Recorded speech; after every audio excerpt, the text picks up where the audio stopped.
Hi hello नमस्कार. तर मी मोनिका तुम्हा सर्वांचं पुन्हा एकदा स्वागत करत आहे ब्युटी अँड बियॉन्डच्या एका नवीन व्हिडिओमध्ये. आणि आज आपण सकाळी सकाळी उठून चाललेलो आहोत गणपती दर्शन करायला.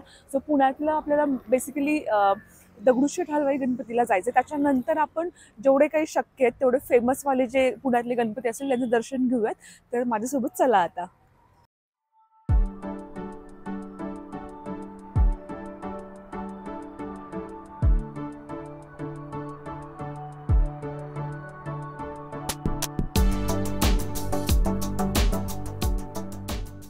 ॲक्च्युली आम्हाला घरातून सकाळी 6 वाजता निघायचं आम्ही रात्री प्लॅन केला होता. तर आम्ही उठलोच 6 वाजता. पण ठीक आहे, गणपती बाप्पाच्या दर्शनाला यायचं तर म्हणजे लेट झालं म्हणून काही नाही, यायचं तर होतंच आपल्याला.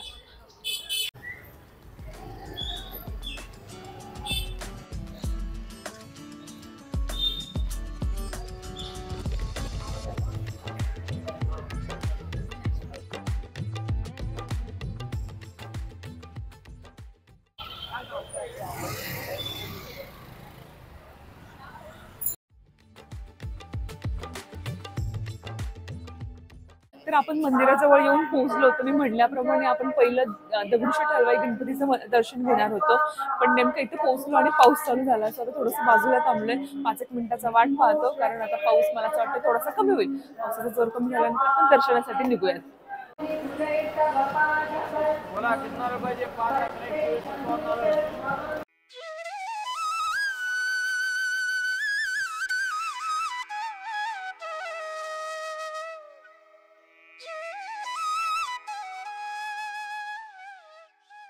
हलवाई गणपती बाप्पाचं दर्शन घेतलं आणि आपण आता पुढे जाणार आहोत. इथे गर्दी जास्त आहे म्हणून आपण बाहेरून दर्शन घेतल्यानं पुढे निघूयात. चला.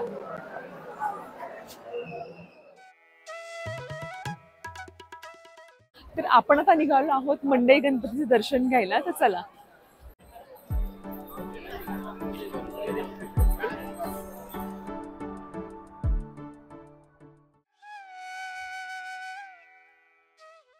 तर आपण आता निघालो आहोत आपल्या पुण्याचा मानाचा चौथा गणपती तुळशीबाग गणपतीकडे.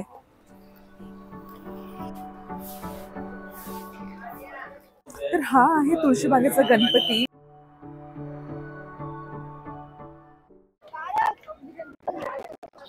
तर आपण आता येऊन पोहोचलेलो आहोत आपल्या पुण्याचा मानाचा तिसरा गणपती गुरुजी तालीम मंदिर येथे.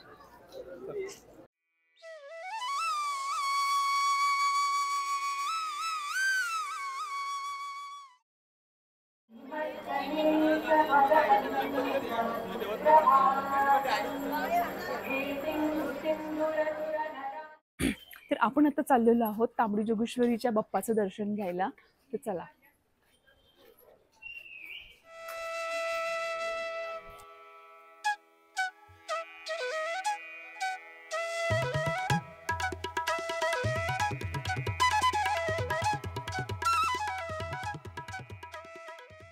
तर आपल्याला आता मानाच्या गणपती बाप्पांचं दर्शन घेऊन झालंय. तर आता वेळ आहे पोटोबाची. तर मी 2-3 उकडीच्या मोदकांचे दुकानं पाहिलं, तर तिकडे जाऊन आपण आता मस्त मस्त मोदक खाऊयात आणि मी तुम्हाला टेस्ट बद्दल पुढे सांगेलच.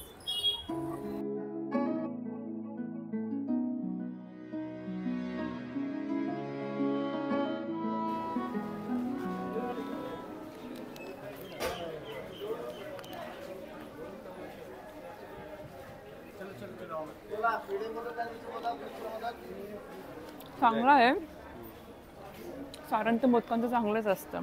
प्रश्न फक्त बाहेरच्या आवरणाचं असतं. तर थोडंसं चिपचिप आहे, पण ठीक आहे.